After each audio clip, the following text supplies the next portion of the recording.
जो आमचा हक्क आहे तो आम्हाला हक्क द्या. आम्ही तुमच्या इथे भीक मागत नाही. जोपर्यंत आमच्या या मागण्या पूर्ण होत नाही तोपर्यंत आम्ही कोणत्याही प्रकारचा त्याला काम चालू करू देणार नाही या विभागात. आणि आता इथे 2 प्रकारचं भूसंपादन होणार आहे. दादांनी भाषण करताना सांगितलं की जमिनी पण जाणार आहेत आणि समुद्रामध्ये तो ब्रिज होणार आहे. त्यामुळे समुद्र सुद्धा संपादित होणार आहे. तसं आता हे तरुण चाललेत, हे कायद्याने चाललेत. यांच्याबरोबर तुम्ही असाल, सरपंचांबरोबर असाल तर कोणालाही पोलीस मारू शकणार नाहीत, कारण का आपण कायद्याने चाललोय. ब्रिजवाले बेकायदेशीर आहे, पण ज्याची बोट आहे त्याला 1.5 कोटी मिळू शकतात. लेडीजचं काम नाही, पण माझ्या पोटाच्यासाठी मला करायला लागलेलं आहे. जी टोल लावतात जी जागा आहे तुमच्या नावावर आहे का? समुद्रातली जागा कधी नावावर करायचा हे नाही तर, आणि आता विचारतात का नाव आहे. आता आम्ही कसं काय त्यांना उत्तर द्यायचं? आमच्या हक्काचे आहे, आमच्या पिढ्यानी पिढ्या गेल्या त्याच्याने, म्हणून यांना कोणलाच अधिकार नाही. आमची जागाने आमचा बोलाचा अधिकार नाही, कोणलाच नाही.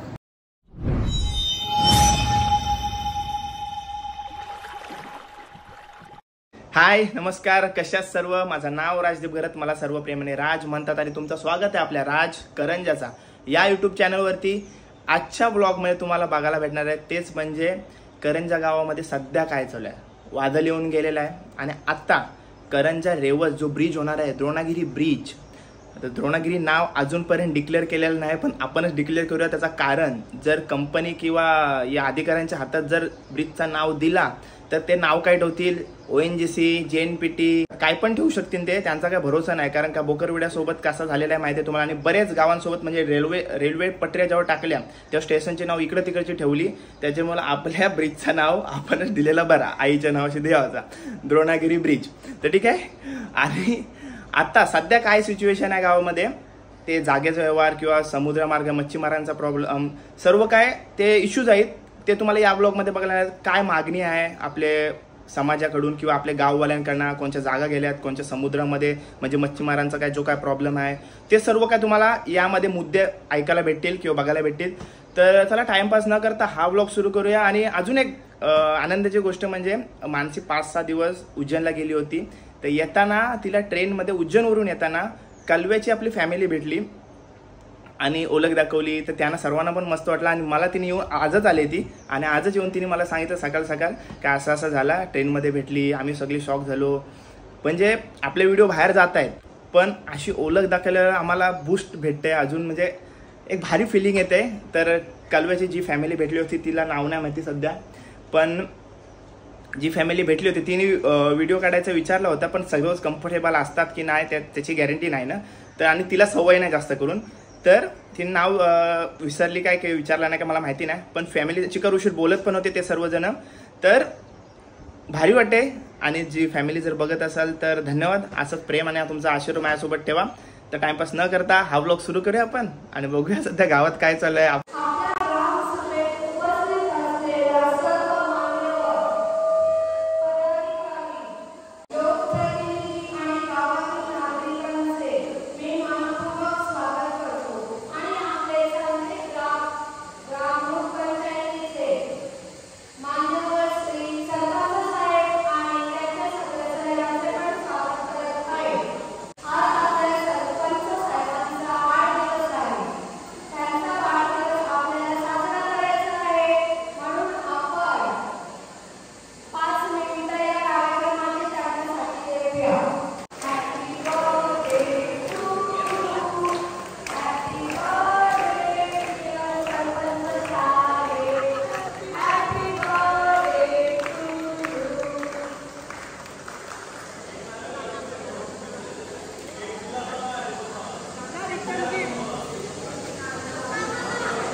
सभेला सगळ्यांचे हार्दिक स्वागत. आता मी आपल्या गावच्या विकासासाठी नेहमी तत्पर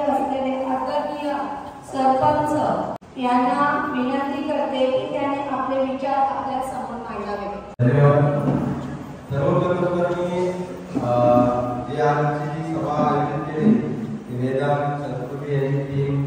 खरं तर मी अगोदर याच्या ग्रामसभेमध्ये पण त्यांचा उल्लेख केला की त्यांनी त्यांच्या खरंच मागं उभं राहण्याच्या गरज आहे मला, कारण की खरंच त्यांनी आज पुढाकार घेऊन या सभेचे आयोजन केले. तर सर्वप्रथम मी त्यांचा पण आभार मानतोय. आणि या विषयासाठी आपण सर्व इथे जमलोय की ॲक्टॉन कंपनीच्या जो आपला रेवसपेटी पुलाचं काम चालू होत आहे आणि ते ॲक्टॉन कंपनीने घेतलेलं आहे आणि त्याचं पूर्ण नियोजन जे MSRDC मार्फत केलं जात आहे. तर याची सुरुवात मला वाटतं 1-2 आठवडा अगोदर झाली, ज्याच्या तुम्ही मोठा मुद्दा केला आणि काम बंद करायला गेले. त्याच्या अगोदर आम्ही ग्रामपंचायत मार्फत सुद्धा एक ग्रामसभा मी त्याच्यातून आपला सहभाग मोठा होता. आपले मुद्दे काय मोठे नव्हते, फक्त आपला या प्रकल्पाला विरोध नाही, ग्रामपंचायतीचा किंवा आपल्या गावाचा कोणाचा या प्रकल्पाला तरी विरोध नाही, पण आमची मागणी एवढीच आहे की हा प्रकल्प होत असताना आम्हाला न्याय मिळाला पाहिजे. इथला आमचा रोजगार जो जाणार आहे, मच्छीमारी असू दे, शेतकरी असू दे, आदिवासी बांधव असू दे, आज आपली ग्रामपंचायत 50-60 हजार संख्येची ग्रामपंचायत आहे आणि जर इथं कोणावर अन्याय होत असेल तर तो इथं थांबवला जाणार नाही. इथं आमचा अधिकार आहे.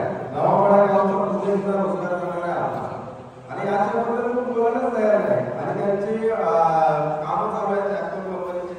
त्यांना आपण थांबवलं तर त्यांची एवढी हिंमत होती की पुन्हा चालू करतात. तर ते आपण ग्रामसभेमध्ये मोठा ठराव घेऊन तो कलेक्टर साहेबांपर्यंत पोहोचवला. त्याची दाद घेऊन आज बऱ्यापैकी त्याचं काम आपण बंद केलंय. कुठंतरी आज आपल्याला त्यांना विचार करावाच लागेल की जर हे काम सुरू आहे त्याला करायचं झालं तर आपल्या या मागण्या त्यांना पूर्ण कराव्याच लागतील आणि आपण स्पेसिफिक मागण्या त्यांच्या पुढे मांडल्या. त्यामध्ये आपल्या मासेमारी जे करतात बांधव त्यांना योग्य तो मोबदला मिळालाच पाहिजे. दुसरा, ज्या शेतकऱ्यांच्या आपल्या जमिनी या साठी संपादित केल्या जाणार आहेत त्यांना योग्य मोबदला मिळाला पाहिजे.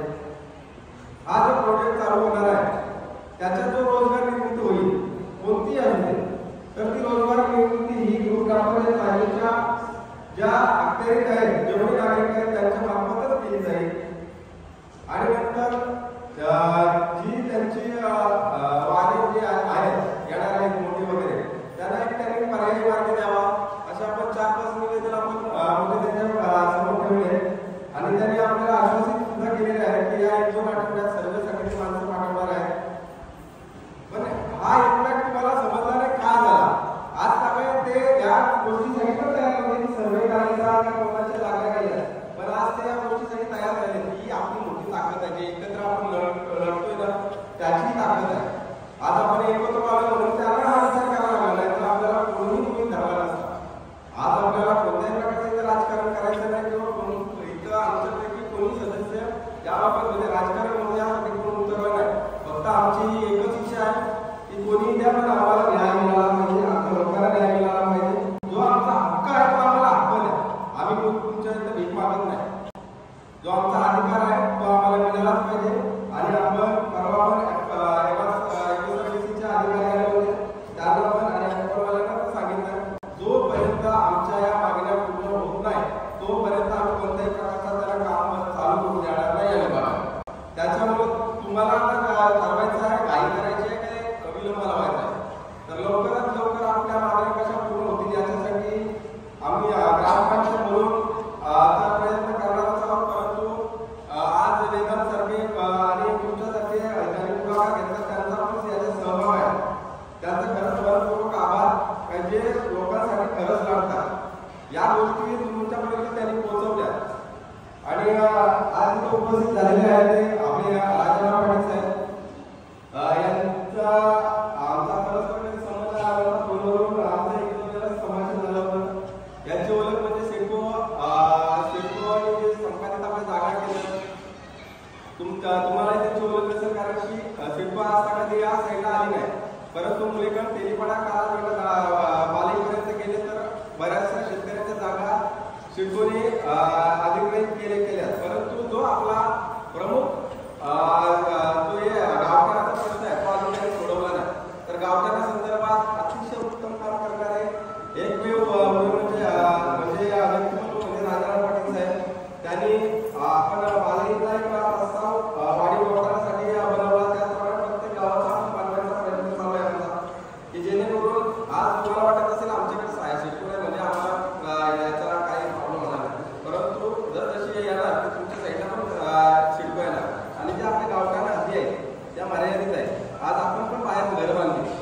पुढं पाटील तिकडे पण सिडको कारवाई करायला मागे पुढे बघणार आहे. तर त्या संदर्भात पण आमच्या गावठाणा संदर्भात प्रबोधन चालू आहे. तरी पुन्हा एकदा राजाराम आले त्यांचं पण मी मनपूर्वक आभार मानतो.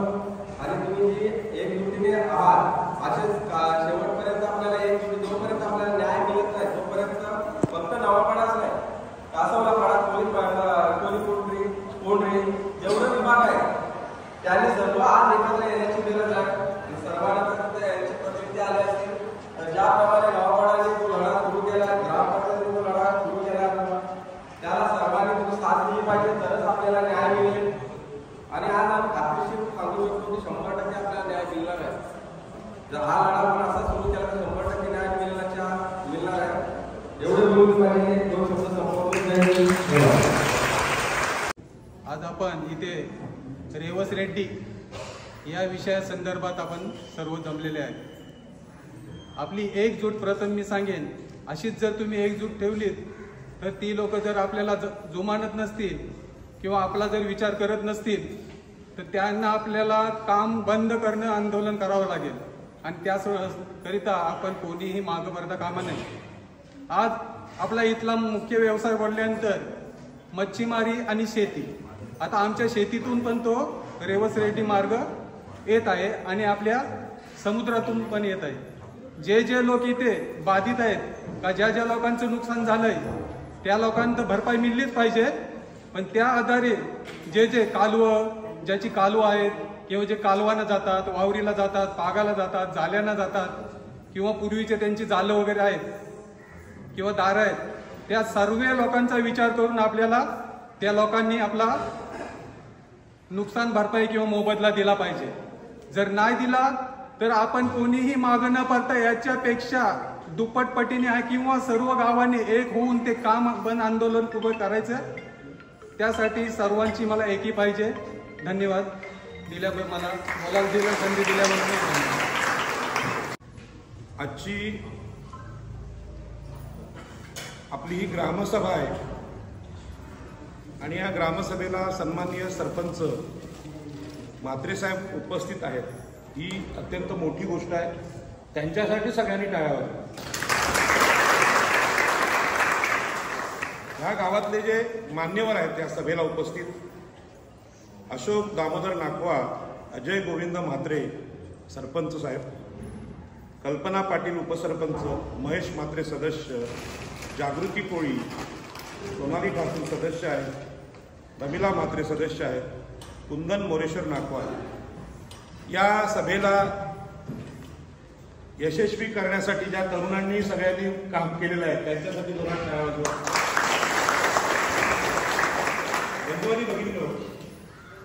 आजची जी सभा आहे ही ग्रामसभा आहे. खास करून हे पत्रकार जे आहेत रेकॉर्ड करणारे त्यांना विनंती करेन की याचं रेकॉर्डिंग आपल्याला कलेक्टरला द्यायचं आहे, म्हणून जपून करा. बॅटरी डाऊन झाला असं बोलू नका. काय निवट्या चिंबोरी पाहिजे असतील ते आम्ही देऊ, बरोबर आहे ना. नाही तर बोला बॅटरी डाऊन झाली, फोटोची फिल्म संपली. तर सर्वात प्रथम मी ज्यांनी भारताचं संविधान लिहिलं त्या डॉक्टर बाबासाहेब आंबेडकरांना वंदन करतो. कारण ही जी सगळी सभा आहे, ग्रामसभेचा कायदा संविधानामध्ये आर्टिकल 40 नुसार बाबासाहेब आंबेडकरांनी टाकलेला आहे. आणि आता इथे 2 प्रकारचं भूसंपादन होणार आहे. आपल्याला इथे आता दादांनी भाषण करताना सांगितलं की जमिनी पण जाणार आहेत आणि समुद्रामध्ये तो ब्रिज होणार आहे. त्यामुळे समुद्र सुद्धा संपादित होणार आहे. आता समुद्रावरचं पाणी दिसतं पण त्याच्या खाली जमीन असते हे फक्त कोळ्यांना माहिती आहे. बाकीच्यांना वाटतं काय वर पाणी आहे म्हणजे सगळं पाणीच असेल, पण खाली जमीन असते आणि त्या जमिनीवर जे शेवाळ होतं ते मासे खातात आणि मोठे होतात. आणि म्हणून ही जी गोष्ट आहे ही बऱ्याच दिवस सरकारला माहीत नव्हती. आता ज्यावेळी JNPTचं संपादन झालं त्यावेळी तिथले लोक कोर्टात गेले, हरित लवादाकडे गेले. तोपर्यंत लोकांना माहीत नव्हतं की जमीन गेली तर जमीन गेलेल्या माणसाला जमिनीच्या बदल्यात पुनर्वसन दिलं पाहिजे. आणि आपल्याला कल्पना आहे की रायगड जिल्हा हा लढणाऱ्यांचा जिल्हा, म्हणजे कसेल त्याची जमीन आणि राहील त्याचं घर हा कायदा नारायण नागू पाटील आणि बाबासाहेब आंबेडकर यांनी अलिबागला चरी येथे केलं.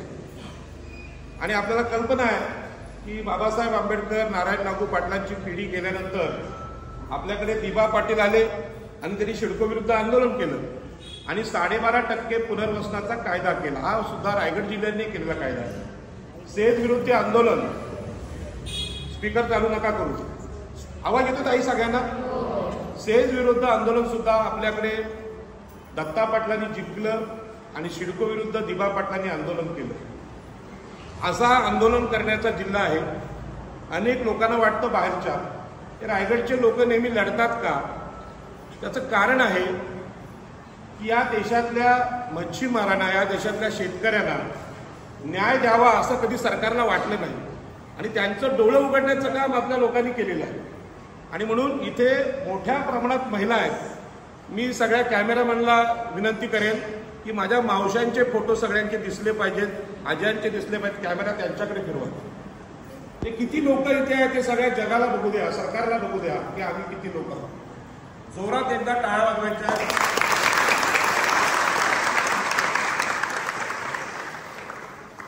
कारण ही जी आहे ती आपण गंमत जम्मत सभा घेतलेली नाही. आज आपल्या सरपंच साहेबांचा वाढदिवस इथे साजरा होतोय.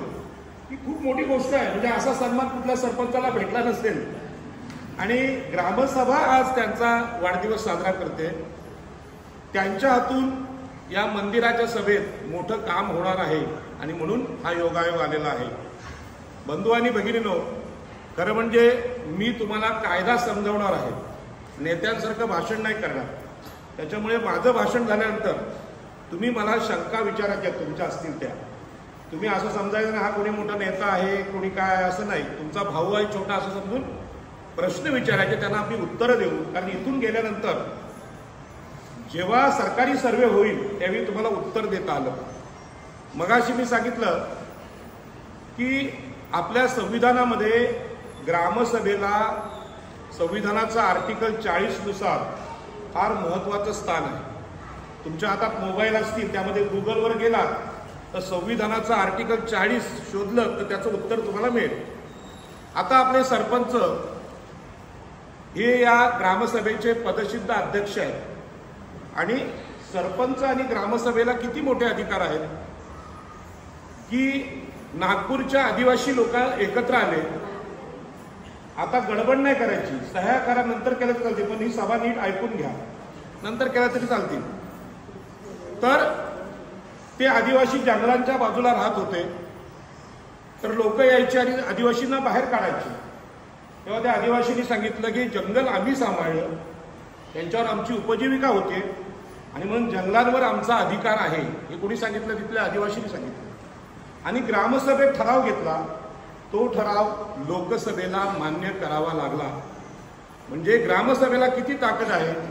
त्या आदिवासींनी घोषणा दिली की लोकसभा से ग्रामसभा बडी. काय घोषणा दिली? लोकसभेपेक्षा ग्रामसभा मोठी आहे. म्हणजेच मी तुलना नाही करत, पण कायदा सांगतो जे अधिकार आपल्या पंतप्रधानांना आहेत देशाचे, तेच आपल्या ग्रामसभेचे अधिकार त्याच्या समकक्ष सरपंच नाही. पण हे कोणी सांगत नाही. आणि म्हणून हा जो प्रकार इथे घडलेला आहे, हा जो ब्रिज होतोय, त्यांनी सरपंचांना न विचारून खरं म्हणजे गुन्हा केलेला आहे, चूक केलेली आहे. ग्रामसभेच्या ठरावाशिवाय कुठलंही काम सुरूच करता येत नाही. आणि म्हणून कायद्याची जी पुस्तकं आहेत, भूसंपादन कायदा 2013, आमची वकील ताई आहे. काय नाव ताई तुझं? उभी राहा, सगळ्यांना कळू दे. काय नाव? काय? संस्कृती पाटील. ही ताई वकील आहे. आणखी कोणी वकील आहे का इथे? आहे वकील? आहे का इथे वकील? कोण आहे का? नाही. ठीक आहे. या ताईसाठी जोरात टाळ्या वाजवा. म्हणजे प्रत्येक महिलेनं वकिलीची परीक्षा देणं गरजेचं आहे, प्रत्येकाने. कारण का कायदा हा माहीत असला पाहिजे. आता पहिल्याच ह्याच्यामध्ये मी सांगतो की आपण आई एकविरेला मानतो. पण आपण आई एकविरेला मानतो म्हणजे फक्त एकविरेला जातो, नाचतो, काय पालखी वगैरे घेऊन जातो. पण एकविरा आई ही किती मोठी आहे तर एकविरा आईला मानणारे लोक लग्नामध्ये हुंडा घेत नाही. आज तुम्ही पाहिलं असेल तिकडे वैष्णवी ताईला जाळलं, म्हणजे 51 तोळं सोनं दिलं, फॉर्च्युनर गाडी दिली, 7.5 किलो चांदी दिली, आणखी 2 कोटी मागितले तरी जाळलं. पण आमच्या कोळीवाड्यामध्ये हुंड्यासाठी कुठल्या बाईला कुठल्या बहिणीला जाळलं जातं का? नाही. म्हणून एकविरा आईला मानण्याची जी संस्कृती आहे ही संस्कृती खूप मोठी आहे. एकविरा आईसाठी सगळ्यांनी नंतर घोषणा द्यायच्यात, पण आता जोरात टाळ्या वाजवा. हे सांगायचं कारण असं आहे की आता जो प्रकल्प आपल्याकडे आलेला आहे त्या प्रकल्पाविरोध लढण्यासाठी महिला मोठ्या संख्येने आहेत. बाकीच्या कुठल्या राज्यात कुठल्या जिल्ह्यात गेलात तर महिला एवढ्या सभेला नसतात. याचं कारण आमची संस्कृती ही हुंडा नाकारण्याची आहे, मातृसत्ताक संस्कृती आहे. म्हणजे आपण आईला जास्त मान देतो, वडिलांपेक्षा जास्त मान आईला देतो. आणि आपल्याकडे हुंडा पण घेत नाही, आपल्याकडे स्त्री भ्रूण हत्या होत नाही. म्हणजे पोटातला गर्भ चेक करून मुलगा असेल तर ठेवायचा आणि पोरीला मारायचा असले घाणेरडे प्रकार आपल्याकडे होत नाही. हे सगळं काय सांगतो कॅमेऱ्यासमोर? जगाला कळलं पाहिजे कोळी महिला म्हणजे कोण आहेत. त्या देशातल्या सर्वश्रेष्ठ महिला आहेत आणि स्त्री पुरुष समानतेचा, स्त्रियांना आणि पुरुषांना समान अधिकार आहेत असा कायदा आपल्या संविधानामध्ये आहे. डॉक्टर बाबासाहेब आंबेडकरांनी तो लिहिलेला आहे. हे सांगतो याचं कारण असं आहे की एखादा प्रकल्प आला की सभा ही पुरुषांची होते. पुरुष सांगतात तुम्हाला काय करायचं गावकीत येऊन, जे काय ते पुरुष करतील. परंतु जर समान अधिकार दोघांना असेल तर महिला आणि पुरुष दोघे असले पाहिजे. दादा इथे बोलले की जमिनी पण आमच्या जाणार आहे. आता जमिनींच्या बाबतीत सुद्धा कायदा असा आहे की जर एखादा सातबारा असेल तो वडिलांच्या नावावर असतील, 2 मुली आणि 2 मुलं असतील तर मुलींना सुद्धा सातबाऱ्यावर तेवढाच अधिकार आहे जेवढा मुलांना आहे. हे तुम्हाला माहित आहे का? माहित आहे का? दुसरं असं आहे, आपलं एक घर असेल तर नवऱ्याचा जेवढा अधिकार घरावर आहे तेवढा बायकोचा आहे. कधी कधी भांडण झालं की नवरा बायकोला बाहेर काढतो, चल तुझा निघून. तेव्हा त्याला संविधान माहित आहे, बाबासाहेब माहित आहेत, कायदा माहिती आहे. काय सांगणार? घरातून बाहेर पडायचं असेल तर दोघं जोड्याने पडू, कारण का घर दोघांचा आहे, मी एकटी बाहेर पडणार नाही. हे आपल्या कायद्यामध्ये बाबासाहेब आंबेडकरांनी लिहिले. याचा संबंध आताच्या ह्या पुलाशी येणार आहे. आणि म्हणूनच हा जो ब्रिज आहे, इथे आलेला ब्रिज आहे, तो किती किमतीचा आहे कोण सांगेल? या ब्रिजचा खर्च किती आहे? किती आहे? 2200 कोटी. मी पेपरमध्ये वाचलं 2900 कोटी. हा कमी झाला. ते पेपरला 2900 कोटी आले. ठीक आहे, आम्ही जे पेपरला बातमी वाचली ती 2900 कोटीची वाचली. हा, तर आता मुद्दा तुम्हाला सांगतो. मुख्य मुद्दा असा आहे की तुमच्या गावाने ही सभा लावली. ती सभा किती महत्वाची आहे की ह्या ब्रिजमध्ये जे बांधकाम खर्च आहे, आम्ही पेपरला वाचलाय 2900 कोटी. MIMRDचे अधिकारी काय बोलत असतील ते त्यांच्याकडे. पण 2900 कोटी म्हणजे 100 कोटी कमी. 100 कोटी सोडून द्या, आपण 3000 कोटी पकडू. कारण असे जेव्हा टेंडर निघतात ते टेंडर नंतर वाढवले जातात. 2-3000 कोटीचे 5000 कोटी करतात त्यांच्या सोयीसाठी. तर आपण 3000 कोटी पकडू. पहिला मुद्दा तुम्हाला सांगतो की या 3000 कोटींपैकी 1500 कोटी हे मच्छीमार आणि शेतकऱ्यांचे असा कायदा आहे. कारण का आपण एखादं प्लॉटवर घर बांधायला निघालो तर पहिला प्लॉट खरेदी करावा लागतो, नंतर बांधकाम. म्हणजे प्लॉटला पैसे आणि बांधकामाला वेगळे पैसे. त्याच्यामुळे बऱ्याच लोकांना हे माहीत असतं, तुम्ही सरकारने जरी ब्रिज बांधायला घेतला तरी जे शेतकरी आहेत, जे मच्छीमार आहेत त्यांना पैसे द्यावे लागतात. आता पलीकडे JNPTचा जो प्रकल्प झाला त्यामुळे सरकारने मान्य केलं की JNPT बंदर हे समुद्रात जरी असलं तरी पाण्याखालचा समुद्र हा मच्छीमारांचा आहे. त्याचा निकाल आला, JNPT मच्छीमारांच्या विरोधात गेली. पण तेव्हा हा कायदा नव्हता. 2013 साली असा कायदा आला की समुद्रावर कुठलाही प्रकल्प होत असेल तर तिथे मच्छीमारी करणाऱ्या मच्छीमारांना पुनर्वसन, नुकसान भरपाई आणि पुनर्वसाहत म्हणजे पुन्हा त्यांची स्थापना करावी लागते असा कायदा आहे. हा जो कायदा आहे त्या कायद्याची चर्चा आपल्याकडे झाली नाही. मी तुम्हाला सांगतो की विमानतळामध्ये मच्छीमार गावं होती, तिथे कोळी, आगरी आणि कराडी 3 लोक मच्छीमारी करायची. आपल्या प्रत्येकाच्या ताटात 2 पदार्थ असतात, भात आणि मासे. मला ताईने विचारलं आज विनायक आहे का, तर मी 365 दिवस मच्छी खातो. गणपती असला तरी मच्छी खातो, कारण माझ्या आजोबांनी सांगितलं मच्छीमारी आपला धंदा आहे. आपण जर उपवास केला तर मासळी घेईल कोण, त्यामुळे मी रोज मच्छी खातो. राग म्हणू नका, देवाची मी माफी मागतो. तर सांगायचा मुद्दा असा की आपण सगळे मच्छीमार आहोत. तर मच्छीमारांना पुनर्वसनाचा अधिकार JNPTच्या काळात नव्हता. तिथले हनुमान कोळीवाड्यांनी कोर्टात गेले आणि ते लढले, तेव्हा कोणी त्यांनी मान्य केला, हरित लवादाने मान्य केला, पण तो दिला नाही. पण आता 2013 साली जो कायदा झाला त्यामुळे मच्छीमारांचा अधिकार मान्य झालेला. बरेच लोक सरकारी अधिकारी सांगतात, आपल्याला फसवतात की जमिनीबद्दल 12.5% देऊ, समुद्राचं काय, समुद्र सरकारचा आहे. तर हे त्यांना ठासून सांगायचं की 2013चा कायदा आहे, त्या कायद्याने मच्छीमारांचा अधिकार मान्य केलेला आहे. आणि मी तुम्हाला विनंती करेन, तुमच्या घरामध्ये रामायण, महाभारत, भगवद्गीता हे सगळे ग्रंथ असतील, पण आणखी एक ग्रंथ घ्यायचा आहे, ते म्हणजे भारताचं संविधान. आणि दुसरा ग्रंथ घ्यायचा आहे भूसंपादन कायदा 2013. आणि प्रत्येक मावशीला या कायद्याचं पुस्तक देण्याची जबाबदारी वकील झालेल्या ताईची आहे. त्यांच्याकडून 200 रुपये घे, हे बोंबलाचे पैसे एक वेळ तिच्याकडून घेऊ नका, पुस्तक घ्यायचं त्याच्या बदल्यात. पण ते पुस्तक तुमच्याकडे असलं पाहिजे, कारण हे सरकारचे अधिकारी आपल्याला फसवतात. आता याच्यामध्ये सगळ्यात महत्वाचे अधिकार आहेत ते ग्रामसभेचे, म्हणजे सरपंचांचे. हे सरपंच एवढे चांगले आहेत की या सभेला उपस्थित राहिले, कारण सरपंच एवढा वेळ देत नाही. ते सांगतात की तुमची सभा तुम्ही करा, मला वेळ नाही. आता त्यांचा पण मोठा उद्योगधंदा आहे, त्यांना मी विचारलं, आणि जसं तुमचं भलं होणार आहे तशी ही ग्रामसभा सरपंचाचं पण भलं करणार आहे, त्यासाठी जोरात टाळ्या वाजवा. सरपंचाने असं म्हणायला नको मी माझ्या बहिणीसाठी आलो आणि माझा वेळ फुकट गेला, त्यांचं पण भलं होणार. त्यांचे 4 डंपर असतील तर त्याचे 10 होतील, एवढी ताकद आहे आंदोलनामध्ये. मी काय खोटं बोलत नाही, कारण विमानतळामध्ये मच्छीमारांचे अधिकार होते हे कोणीही सांगितले नाही.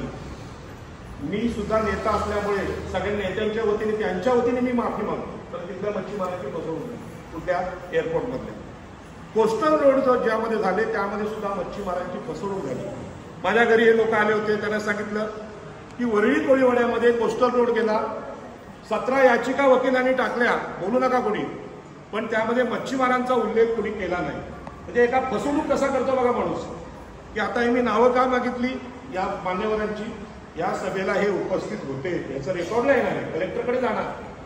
तर आता मुद्दा असा आहे, मी मुख्य मुद्द्याला येतो, कसेल त्याची जमीन राहील त्याचं घर, हा कायदा आपल्या रायगड जिल्ह्यातल्या कोळी, आगरी, भंडारी, कुणबी या लोकांनी लढून मिळवला. नेते होते डॉक्टर बाबासाहेब आंबेडकर, नारायण नगू पाटील 1932ला, स्वातंत्र्याच्या अगोदर.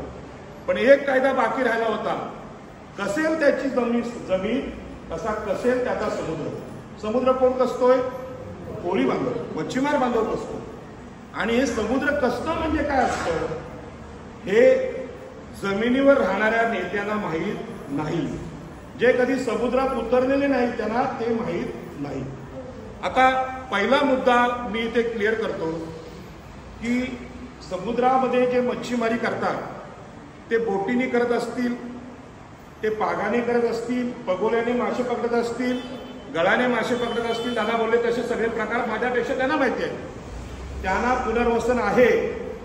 पण ह्या मावशा समुद्रात जात नाहीत, समुद्रातली आणलेली मासली विकतात. मग समुद्रातली मासेमारी बंद झाली तर त्याचा फटका कोणाला बसणार आहे? मावशालाच. म्हणजे विकायला मासेच नसतील तर त्यांचा पण व्यवसाय जाणार आहे. म्हणून पुनर्वसनाचा अधिकार मच्छीमार पुरुषांना जेवढा आहे त्यातला अर्धा अधिकार हा महिलांना आहे. यासाठी जोरात टाळ्या वाजवा. म्हणजे तुम्ही म्हणाल साहेब सभा लावली तुम्ही, महिला सगळ्या आल्या, सगळ्या काय पुरुषांनाच भेटणार असेल तर आम्ही कशाला इथे आलो? तर तसं नाही. यामध्ये मच्छीमार महिलांना जास्त पुनर्वसन. आता हे पुनर्वसन समजावण्यासाठी मी उदाहरण देतो. परवा आमच्याकडे ताई कुठली आली होती? तूच ताई आली होती. त्या ताईला मी विचारलं सरासरी दिवसाला किती मच्छी विकून फायदा होतो. तिने सांगितलं कधी 1000 रुपये होतो, कधी 1500 होतो. मी 1500 रुपये सोडून 1000 रुपये मान्य केले दिवसाला. दिवसाला जर 1000 रुपये पकडले तर महिन्याचे किती झाले? संकष्टी मध्ये नका. किती झाले? 30,000. कारण एक संकष्टीला मच्छी खाणारा एक आहे. 30,000 झाले ना. मग 30,000 झाले महिन्याचे. वर्षाचे किती झाले? हा, किती झाले वर्षाचे?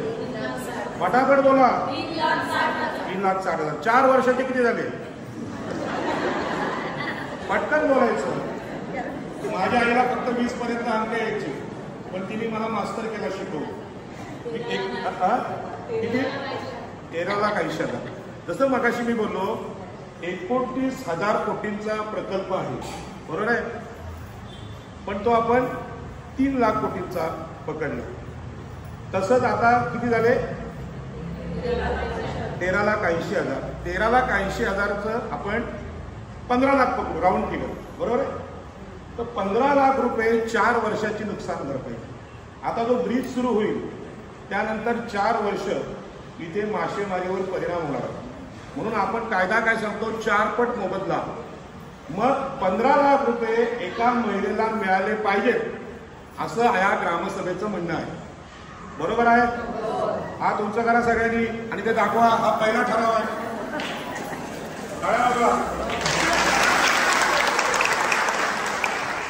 15 लाख रुपये भेटले पाहिजेत हा आपला पहिला ठराव आहे एका महिलेला. आता महिला किती आहेत त्याचा हिशोब करा आणि 3,000 कोटी मधले नवापड्यामध्ये किती येतील त्याचा हिशोब करून ठेवा. आता हे बोललो मी गंमत नाही, कायद्याने बोललो. आणि ही जबाबदारी कोणाची आहे? ताईची आहे. की ही ताई जर दिवसाला 1,000 रुपयाची मच्छी विकते, त्याचे पुरावे लागतात. म्हणजे मच्छी विकल्याची पावती लागते, खरेदी कुठून केली, विकली कुठे, कोर्टाला सिद्ध करावं लागतं. आपण खोटं हवेत बोलत नाही. आणि हे पैसे मागण्यासाठी कुठल्याही नेत्याकडे जायचं नाही. आपल्या सगळ्यात मोठे नेते आहेत आपले सरपंच साहेब. यांचा ठराव जर असेल तर तुम्हाला कोणाकडे जायची गरज नाही, कारण ग्रामसभेचा हा अधिकार आहे. आता हे झालं नुकसान भरपाईचं. तुम्ही या पुलामुळे बाधित होता. शब्द काय? बाधित होणं. बाधा पोचणं तुम्हाला माहिती आहे ना, अर्थ कळतो ना. एखाद्याने चुकीचं अन्न खाल्लं की विषबाधा होते, ते तुम्हाला माहित आहे. कुचलेली मासली खाली काय काय होतं, सगळं उलट्या बिलट्या होतात. तसंच बाधा होणं. तो जो प्रकल्प बाधित आहे त्याला सरकार एक दाखला देतं. तो दाखला आपल्याकडे जसं असेल, समजा या ताईकडे हा दाखला असेल आणि हिला 2 मुलं असतील तर त्या 2 मुलांना सरकारी नोकरी लागू शकते. कारण आता काय ती नोकरीला लागू शकत नाही, पण त्यांना नोकरी लागू शकते. ती नोकरी सिडकोमध्ये लागू शकते, JNPT लागू शकते, ONGC मध्ये लागू शकते. हा नोकऱ्यांचा अधिकार सुद्धा 2013च्या कायद्यामध्ये आहे. आता तुम्हाला गंमत सांगतो, जे MMRD आहे किंवा सरकार आहे ते काय करतं की तुम्ही 2013चा कायदा मागू नका, 22.5% मागा. 22.5% मध्ये सगळ्यांची फसवणूक झालेली आहे. म्हणून आपण काय बोलायचं, आम्हाला 2013चाच कायदा पाहिजे. हे जे सरकारी दाखले आहेत ते अत्यंत महत्वाचे आहेत. आता मच्छीमारी कमी होत चालले. एक मुलगा बोटीवर गेला तर एक मुलग्याला सरकारी नोकरी लागली पाहिजे. इथे महानगरपालिका होईल, पनवेल आणि उरण किंवा नवी मुंबई इथे आपल्याला त्या नोकऱ्या मिळू शकतात. आता ही गोष्ट तुम्हाला माहिती पाहिजे. आणखी एक ह्याच्यामध्ये आहे की पुनर्वसन. आता हा ब्रिज झाल्यानंतर आपल्याला कल्पना, इथं मोठं मार्केट झालेलं आहे ऑलरेडी. कुठलं इथं मार्केटचं नाव काय? करंजा. पण त्यामध्ये किरकोळ मासे विकतात ज्या महिला, त्यांना आणखी मोठं मार्केट मिळू शकतं कायद्याने. सरपंचाला हे माहीत असलं पाहिजे, कारण हे मार्केट या चांजे ग्रामपंचायतमध्येच होईल. ते मार्केट सुद्धा तुम्हाला मिळू शकतं. प्रत्येक महिलेला बसायला जागा तिथे मिळू शकते नवीन कायद्याने. हे झालं महिलांचं. आता महिलांना तुमचा अधिकार कळला, पण यामध्ये पुरावे द्यायला लागतील. तुम्ही मच्छी विकता त्याचा पुरावा, फोटो, कुठे मच्छी विकता, कसं विकता, असंच कोणी फुकट काही देत नाही. आणि ती मावशी 80 वर्षाची असली तरी तिला सुद्धा ते 15 लाख आहेत. आता करत नसते, तो पूर्वी तिने आयुष्य दिले त्यासाठी, तिला सुद्धा ते आहे. पण हे सगळं अचानक येणार नाही, त्यासाठी संघर्ष करावा लागेल. ही आजची ग्रामसभा आहे ना, अशा कमीत कमी 10 ग्रामसभा घ्यावी लागतील. तेव्हा ते आपली ताकद बघतील, तेव्हा ते म्हणतील की नाही सरपंच साहेब, हा ब्रिज करण्यापूर्वी आम्हाला कायद्याने जावं लागेल. आता कायदा काय आहे की ही ग्रामसभा आजची झाली की आपलं पत्र जाईल, सरपंचांचं पत्र जाईल कलेक्टरला. कायदा असा आहे की ब्रिज बांधण्याच्या अगोदर इथल्या मच्छीमारांवर काय परिणाम होईल त्याचा सर्वे जिल्हाधिकाऱ्यांनी करायचा असतो. त्याला म्हणतात सोशल इम्पॅक्ट सर्वे. तर ब्रिज बांधता येणार नाही. आता जर तुम्ही विरोध करायला गेलात तर पोलीस तुम्हाला अरेस्ट करू शकतात, कारण तुमचा विरोध कायद्याने नसेल. पण कायद्याने विरोध कसा करायचा? पहिला कलेक्टरला पत्र द्यायचं, तहसीलदारांना द्यायचं आणि पोलिसांना द्यायचं. मी या तरुणांचं अभिनंदन करेन. यांनी आजची सभा अत्यंत कायदेशीर घेतली. पोलीस स्टेशनला पत्र दिले, तहसीलदारांना पत्र दिले, मगच ही सभा लागले. यासाठी तरुणांसाठी टाळ्या वाजवा. कारण कायदा आता घडलेला नाही. मी जिथून आलोय मी अलिबागचा आहे.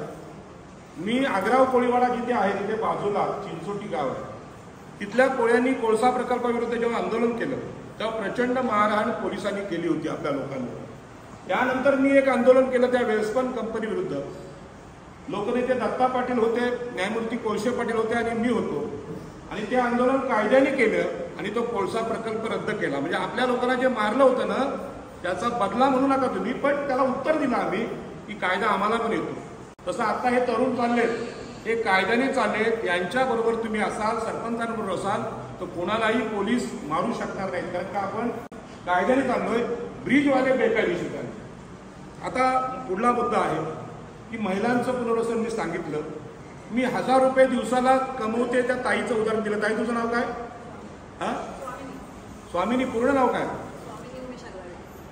स्वामिनी उमेश. या अन्याय करणाऱ्या सरकारला अशा प्रकारची आग लावायची हिंमत आमच्यामध्ये असली पाहिजे.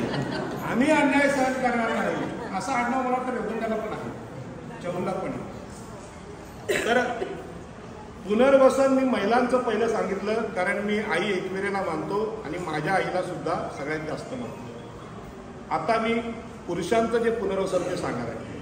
आता जो चिबोरेवाला आहे म्हणजे पगोलेवाला, जो दिवसाला जर 2000च्या चिंबोऱ्या पकडत असेल तर त्याला नुकसान भरपाई किती भेटली पाहिजे? 15 लाखाच्या दुप्पट. किती झाले? 30 लाख. पण ते मिळवण्यासाठी सरपंच साहेबांसोबत रोज आंदोलनाला आलं पाहिजे. तुम्ही घरी बसाल आणि सरपंचांना फोन कराल, साहेब माझे 30 लाख पाठवा. ते काय तसं भेटणार नाही.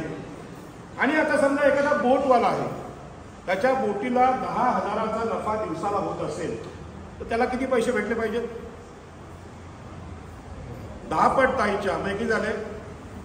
15 लाखाच्या 10 पट किती? ताई पटकन आलं पाहिजे, एवढा वेळ नाही लागला पाहिजे. अहो, अदानी आणि अंबानीपेक्षा उद्योगपती, पहिल्या उद्योगपती आमच्या महिला आहेत, कोळी महिला. मुंबईची अर्थव्यवस्था, इकॉनॉमी कोणाकडे आहे? कोळी महिलांकडे आहे. अदानीला कळत नव्हतं, अंबानीला कळत नव्हतं, तेव्हा आमच्या महिलांना अक्कल होती पैसे विकायची. म्हणून सोन्याची कौलं घरावरी गाणं लिहिलंय ना कुणीतरी. सोन्याची कौलं कोळ्यांच्या घरावर होती ना. आता असतील प्लास्टिकची, ते सोडून द्या. पूर्वी सोन्याचीच होती. सांगायचा मुद्दा असा आहे की या पद्धतीने पुनर्वसन मिळू शकतं. मग ज्याची बोट आहे त्याला 1.5 कोटी मिळू शकतात. तुम्हाला आश्चर्य सांगतो, कोस्टल रोड जेव्हा गेला किंवा अटल बिहारी वाजपेयी ब्रिज गेला तेव्हा बोट 80 लाखाची आणि नुकसान भरपाई 80,000. अरे 80,000 कलर पण मारून होत नाही बोटीला. मग लोकांनी मान्य का केलं? तर आम्ही मेंदू घाण ठेवले होते, अक्कल नव्हती आम्हाला. आणि म्हणून सांगायचं, बोट जर 1 कोटीची असेल तर नुकसान झालं तर 1.5 कोटी भेटले पाहिजे. तर त्यातलं मशीन, इंजिन, डिझेल, कर्मचारी यांना काय देणार? पण आपल्या लोकांनी सरकारी अधिकाऱ्यांना प्रतिप्रश्न केला नाही. ही शिकलेली मुलं आहेत ना, ही प्रश्न विचारतात. आणि म्हणून ते गाणं तुम्हाला माहित आहे, कोळी आपल्या महिलेचं, फाटकी नोट मला घ्यावायची नाही आणि धंद्याचं पोट मला खायची नाही. तर फाटकी नोट आतापर्यंत कोळ्यांना दिली सरकारने, पण आता आम्ही फाटकी नोट घेणार नाही.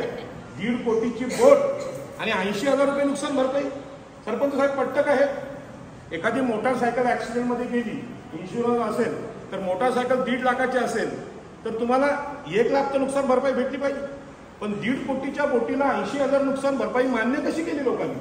आणि म्हणून हे जर थांबवायचं असेल तर कायद्याने मांडणी केली पाहिजे. बोटवाल्यांनी पण बिलं ठेवली पाहिजेत, आमची बोट कितीची आहे. 80 लाखाची बोट असेल आणि तुम्ही 2 लाखाची पावती दाखवली तर 2 लाखावर नुकसान भरपाई भेटेल. ह्या पण चुका आहेत आपल्या. आणि म्हणून नुकसान भरपाई ही 4 वर्षासाठी आहे, पुनर्वसन वेगळं आहे. आता हा जो ब्रिज होईल त्या ब्रिजमुळे मच्छी मिळणार नाही हे कशावरून आपण सांगणार? तर समुद्रात उतरतात त्यांना कोळ्यांना माहिती आहे की जे खांब आहे ते खांब खोदण्यासाठी खडकाला छिद्र पाडले जातं, त्याला मशीन लावली लागते. मशीन लावली की तिथे खाली आवाज होतो आणि आवाज झाला की मासे दूर पळतात आणि मग तिथे मासे मिळत नाहीत. आणि म्हणून ही गोष्ट पटवून द्यायचं काम आपल्या शिकलेल्या कोळ्यांनी केलं पाहिजे. त्याचे GPS मॅप बनवले पाहिजे की इथे आमची मच्छीमारी चालते. काही लोकांचे खांब असतात, तिथे डोली लावलेले असतात, त्यांना सुद्धा हे पुरावे करून दिले पाहिजे. आता हे जे पुनर्वसन झालं, या पुनर्वसनामध्ये तुम्हाला हिशोब काढला, दिवसाला 1000 रुपये तर नुकसान भरपाई 15 लाख, दिवसाला 10,000 रुपये तर नुकसान भरपाई 1.5 कोटी. पण हे सिद्ध करणं कायद्याने आपली जबाबदारी आहे, नुसतं अर्ज विनंत्या करून मिळणार नाही. आता प्रश्न असा आहे की हा जो ब्रिज होतोय, सेतू होतोय, तो ब्रिज बांधणारे लोक, आता परवा तुम्ही गोष्ट सांगितली, कुठल्या तरी माणसाने आपल्या एका महिलेला फोन केले, ताईला एक फोन केले, चुकीचे फोन केले, मग तर पोलीस केस केली. आता ते ब्रिज बांधायला UP बिहारचे लोक आलेत, मग आमच्या मुलांनी काय करायचं? हा मोठा प्रश्न आहे. ब्रिज जर आमच्या अंगणात होतोय त्याचं काम सुद्धा आम्ही करू शकतो. तुम्हाला मी अभिमानाने सांगेन की लोकनेते दिबा पाटलांनी इथे आंदोलन केलं. त्या आंदोलनामध्ये आत्ताचे जे सगळ्यात मोठे उद्योगपती आहेत आपल्याकडचे, 2 नाव आहेत, एक जय म्हात्रे आणि रामशेठ ठाकूर. आज ते मोठे झाले, त्यांची पण जमीन फार 100 एकर 200 एकर नव्हते, 2 एकर 3 एकरचे मालक होते, पण त्यांनी उद्योग केला. पण ते दिबा पाटलांच्या आंदोलनामुळे मोठे झाले. मी अभिमानाने सांगेन, आजच्या आंदोलनात आमचे सरपंच साहेब आहेत, त्यांचा पण व्यवसाय आहे JCBचा, डंपरचा. असे जे लोक तरुण असतील ज्यांना हा व्यवसाय करायचा माहिती आहे, मग सिमेंट असेल, स्टील असेल, कन्स्ट्रक्शन असेल, त्यांच्यासाठी पण कायदा आहे.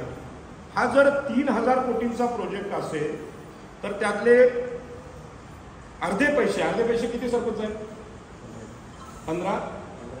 1500 कोटी की 1500? 1500 कोटी. 1500 कोटींचा धंदा हा इथल्या तरुणांना कायद्याने भेटला पाहिजे. कशाने? कायद्याने. इथल्याच लोकांना भेटला पाहिजे असा कायदा आहे. पण कायद्याने भेटला पाहिजे तर कायदा सांगावा लागेल. कायदा आपण कोणाला सांगायचा आहे? कलेक्टरला. डायरेक्टली जर MMRDचे अधिकारी येत असतील तर ते तुमचं ऐकणार नाही. तुम्हाला 1500 कोटी बोलतील आणि 1500 रुपये देतील. ते होऊ नये म्हणून तुम्ही लेखी पत्रावर केला पाहिजे. ही सभा झाल्यानंतर आपल्याला ही पत्र लिहायची आहेत. म्हणजे 50% विकास कामामध्ये वाटा आपला आहे. त्यामध्ये त्या ब्रिजवर एखाद्याला काम करायचं असेल तर आपण काम करू शकतो कायद्याने. लेबर सुद्धा म्हणजे कामगार सुद्धा इथूनच घ्यावे लागतील, बाहेरून आणून चालणार नाही. मी जाहीरपणे कॅमेऱ्यासमोर सांगतोय. त्याच्या विरोधात कोण बोलत असेल, सरकारचं काय असेल तर आपण म्हणणं ऐकून घेऊ, पण आपल्याला हा कायदा आहे. याच पद्धतीने मी तुम्हाला सांगेन की महिलांना नवीन बाजार भेटला पाहिजे. तसंच जर इथे ब्रिज झाल्यानंतर गाळ भरत असेल किंवा बोटी लागत नसतील असं तुमच्या लक्षात आलं तर नवीन जेट्टी तुम्हाला बांधून मिळू शकते ह्याच खर्चातून. नवीन जेट्टी मिळवण्याचा अधिकार 2013च्या कायद्यात आहे. आणि जर मच्छीमारी इथे होत नसेल, तुम्हाला 5 नॉटिकलच्या पलीकडे मच्छीमारी मारा जावं लागत असेल तर नवीन बोटी देण्याचा सुद्धा कायदा याच्यामध्ये आहे. त्या आधुनिक बोटी, त्यासाठी कर्ज काढायची गरज नाही, सरकारने त्या दिल्या पाहिजेत. पण हे सगळं करण्यासाठी आंदोलन उभं करावं लागेल. कायदा न्यायालयात आहे, पण जागृती नसेल तर हे तुम्हाला हे अधिकार मिळणार नाही. लोकनेते दिबा पाटलांवर खूप लोक असा आरोप करतात की दिबा पाटील साहेबांनी वकील असताना फक्त कोर्टात का नाही लढले, रस्त्यावरचं आंदोलन का केलं? तर दिबा पाटलांनी रस्त्यावरचं आंदोलन केल्यामुळे ज्या मावशींनी दिबा पाटलांचा चेहरा पण पाहिला नव्हता तिला पण 12.5% भेटले. आता अनेक मावशा ह्या गावात असतील, त्या घरात बसल्या असतील TV बघत किंवा पूजा करत असतील, पण या सभेमुळे त्यांना पण अधिकार मिळणार आहेत. ही गोष्ट त्यांना जाऊन तुम्ही सांगा. आज तुम्ही आला नाहीत पण इथे या, कारण हा न्याय जमिनीवरच होणार आहे, तो कायद्याने होणार आहे. याच पद्धतीने नवीन बाजार, नवीन बोटी, नवीन जेटी हे आपल्याला मिळालं. आता ही सभा या ब्रिजसाठी असली तरी ब्रिजचा फायदा ज्या लोकांना होणार, आता अटल बिहारी वाजपेयी ब्रिज झाला, त्या ब्रिजवरून तुमच्यापैकी किती लोक गेलीत? किती महिला मुंबईला गेल्यात ब्रिजवरून? हात उंच करा, उंच करा. बघा, फार कमी महिला, जास्त नाही गेले, जास्त नाही गेले. पण त्या ब्रिजवरून पुण्याचे लोक जातात, सातारचे जातात, सांगलीचे जातात, सगळ्यात जास्त ते लोक जातात. ब्रिजचा फायदा त्यांना होतो, आपल्याला कमी होतो. आम्ही मागणी पण केली होती, तरी 22,000 कोटींचा प्रकल्प झाला. जर ते लोक आपल्यासारखे लढले असते तर 11,000 कोटींचा फायदा आमचा झाला असता. पण तिथे आमचे लोक लढले नाही. म्हणून तुम्हाला हे सांगायचं आहे, आपल्याकडे विमानतळ होतोय, किती लोक विमानात बसणार आहेत? फार कमी लोक बसणार आहेत आपल्या इथे. फायदा दुसऱ्याला होतो. म्हणून या प्रकल्पासाठी काय झालं, आम्ही लढलं पाहिजे, आम्ही संघर्ष केला पाहिजे. दिबा पाटील साहेबांनी हा संघर्ष केला, म्हणून महिलांना भावा इतकेच प्लॉट भेटले. भावाला 4 प्लॉट भेटले तर बहिणीला पण तेवढेच भेटले. पण हा जो कायदा आहे हा बहिणींनी समजून घेतला पाहिजे की पुरुषाला जेवढा अधिकार आहे तेवढाच महिलांना आहे. आता यामध्ये धोका पण आहे. जर हा ब्रिज इथे होतोय तर ब्रिजला जोडणारे रस्ते आपल्या इथूनच जाणार आहेत. ब्रिज झाल्यानंतर या जमिनीची किंमत नवापाड्याची वाढणार आहे. नवापाड्याची किंमत वाढल्यानंतर आपल्या घरांना सुद्धा धोका होऊ शकतो. कसा? मला काय या गावची माहिती नाही, सरपंच साहेबांना माहीत असेल की या गावाचं मूळ गावठाण फक्त 10% असतं, म्हणजे 25 ते 30 घरांचं मूळ गावठाण असतं. आता घरं झाली 200, 25 घरं 225 घरं असतील तर 200 घरं आज सिडकोच्या दृष्टीने अनधिकृत आहेत. आणि म्हणून ते प्रत्येक घर मोजलं पाहिजे. त्या घराचा नकाशा कलेक्टरला सादर करून सरपंचांचा ठराव घेऊन त्या गावठाणाला जर मान्यता घेतली तर सिडकोपासून आम्ही घरं वाचवू शकतो, अन्यथा आमची घरं तुटू शकतात. आता ही गोष्ट दादा दुःखाची आहे. तुम्ही टाळ्या वाजवल्या ठीक आहे, पण दुःखाची गोष्ट आहे ती वाचवण्यासाठी सुद्धा आपल्याला गावठाणाचा ठराव सरपंच साहेबच करून देतील. दिल्लीतला माणूस, विधानसभेतला माणूस देणार नाही. हे सरपंचांचं काम आहे, सरपंचाला हे अधिकार आहे. आणि सरपंचांचा ठराव सरकारकडे जाईल तेव्हा तुम्हाला ते द्यावं लागतं. पण यासाठी येत्या काळात तुम्हाला किमान 10 ग्रामसभा घ्याव्या लागतील. आता इथे मंदिरात काही AC नाही, सगळ्यांना गरम होते, मला पण गरम होते.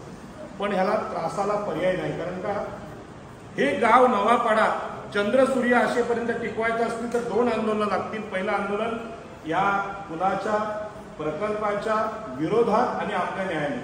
सरपंच साहेब बोलले असतील की आमचा विरोध नाही. आमचा विरोध नाही आहे, पण आमचा विरोध बेकायदेशीर कामाला. आमच्या गावात प्रकल्प होऊन आम्हाला न विचारता करत असा तर विरोध असणार. आम्हाला विचारलं पाहिजे.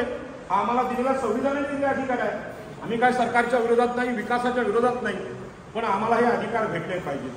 दिबा पाटलांनी सगळ्यांसाठी जसं आंदोलन केलं तसं हे आंदोलन सगळ्यांसाठी असलं पाहिजे. या मंदिर ज्यांनी बांधलं त्यांना मी धन्यवाद देईन की उंच असल्यामुळे कमी गरम होतंय आणि बसायला खूप चांगली जागा आहे. पण ह्याच्या दुप्पट माणसं आली तर काय करायचं याचा विचार करून ठेवा. आणि असं आंदोलन केलं तर आपल्यावर पोलिसांची कारवाई होत नाही.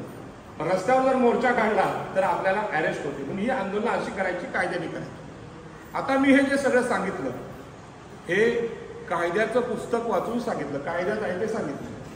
आता मी असं म्हणणार नाही मी सांगितलं ते 100% बरोबर आहे. काही चुकीचं पण असू शकतं, काही लोकांना पटत पण नाही.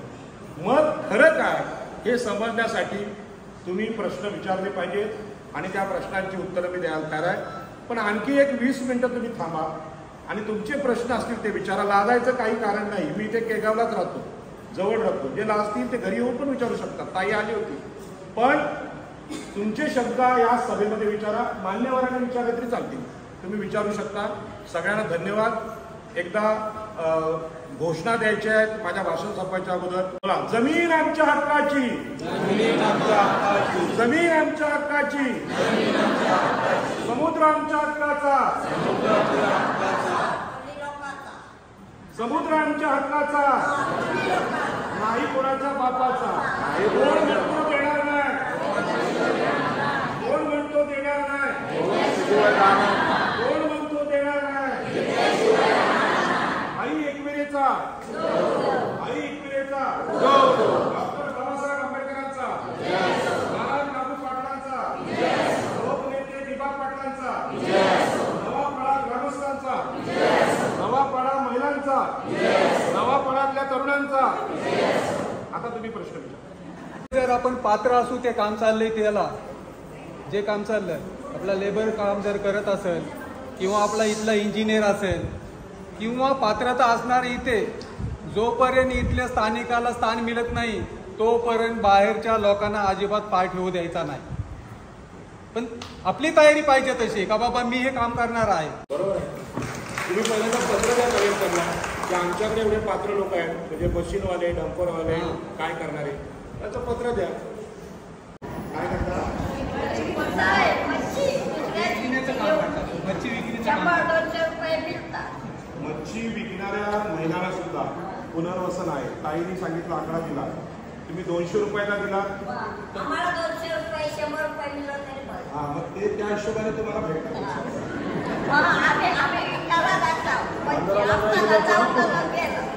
ठीक आहे, म्हणजे जसा जसा ज्याचा व्यवसाय आहे तुम्हाला भेटणार. बोला, भेटायला पाहिजे. नाही तुम्ही बोला, तुमच्या मदतीचं ऐकतील, पण हे काय बघा, शंका विचारल्याशिवाय सभा पूर्ण होत आहे.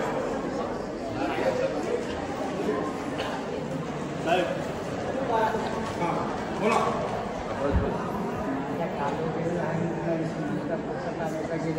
काय कालव गेलेला आहे, त्याचा माझा पोटा पाण्याचा गेलेला आहे, मी काय आणखी मिळलेला नाही. बरोबर आहे, मी बोलतो तुम्हाला. तर दादानी जो प्रश्न सांगितला ना, तो प्रश्न इतका महत्वाचा आहे. मी चेंबूरमध्ये गेलो होतो माहूरगडवर, तेव्हा राजन माहूरकर तिथले नेते आहेत.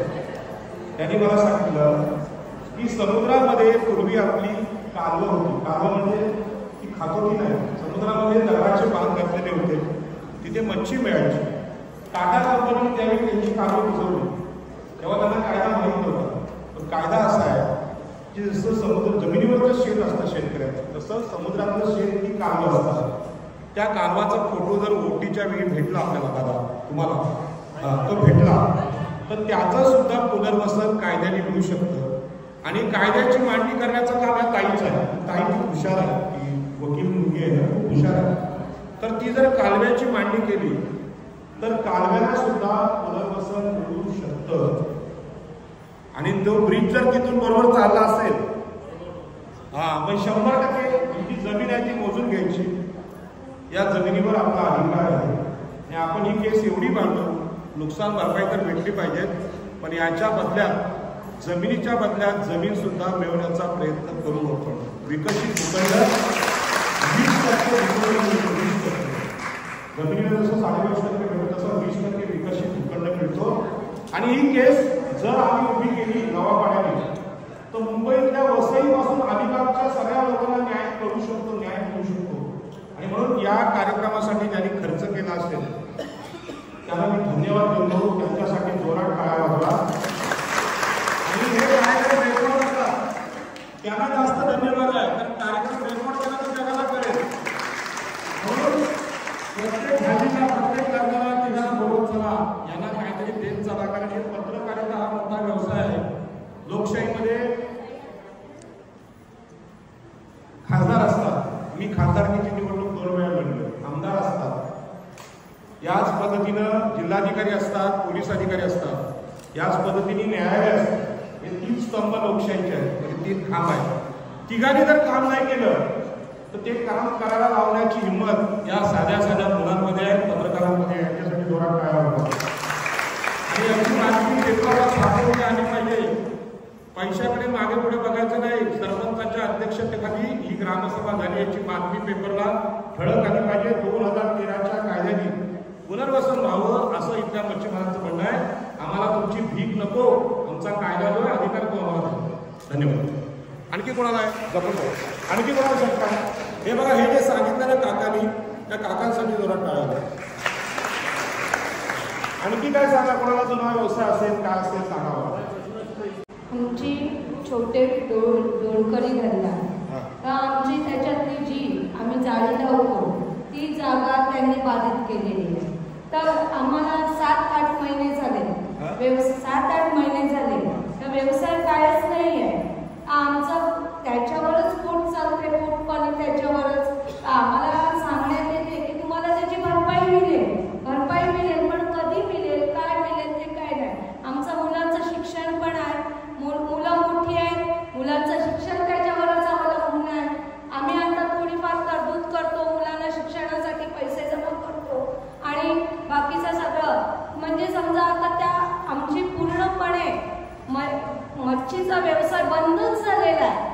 आणि माझे मिस्टर आता दुसऱ्यांच्या कामावरती जातात, समजा 1000 रुपये दिवस, 800 रुपये दिवस याच्यावर मजुरी करतात.